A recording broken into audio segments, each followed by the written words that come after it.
ये कहानी 1984 कर्नाटक के एक छोटे से शहर की है। शहर में कई दिनों से काफी हलचल मची हुई थी। रोज रात में शहर का कोई ना कोई मर्द घर से गायब हो रहा था। ये खबर सुनकर वेंकट नाम का एक रिपोर्टर उस शहर में पहुंचा।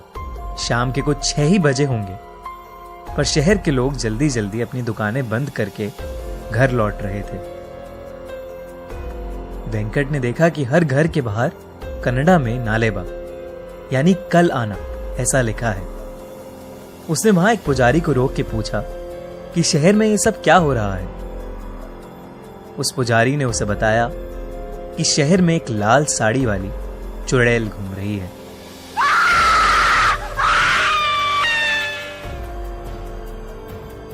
वो रोज रात में घर घर जाके जोर से दरवाजा खटखटाती है।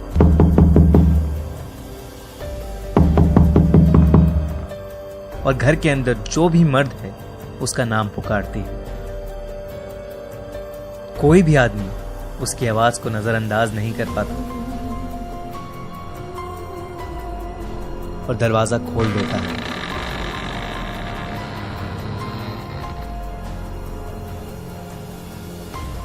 कहते हैं वो चुड़ैल उसे अपने वश में करके कहीं दूर ले जाती है और मार देती है। इसीलिए शहर के लोगों ने उससे बचने के लिए घर के बाहर नालेबा लिखना शुरू किया, जिसे पढ़ के वो आज नहीं बल्कि कल आए और यही सिलसिला जारी रहे।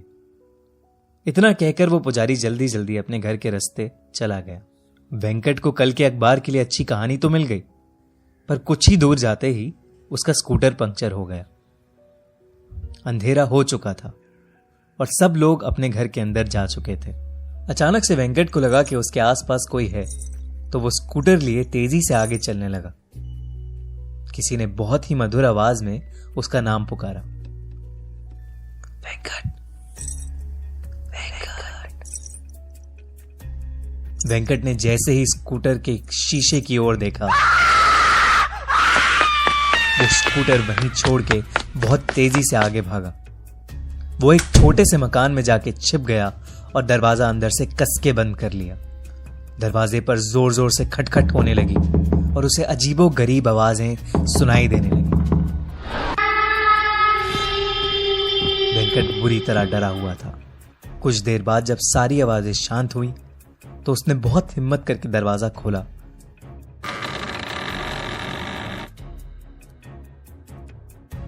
तो वहां कोई नहीं था, पर फिर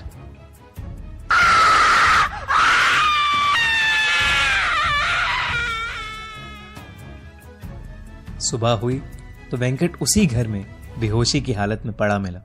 वो दिन था और आज का दिन है। वेंकट को कभी समझ नहीं आया कि उस रात उसके साथ क्या हुआ।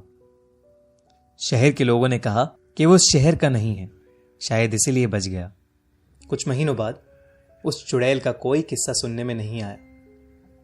आज भी उस शहर के लोगों ने अपने घर के बाहर नालेबा यानी कल आना ऐसा लिखा है।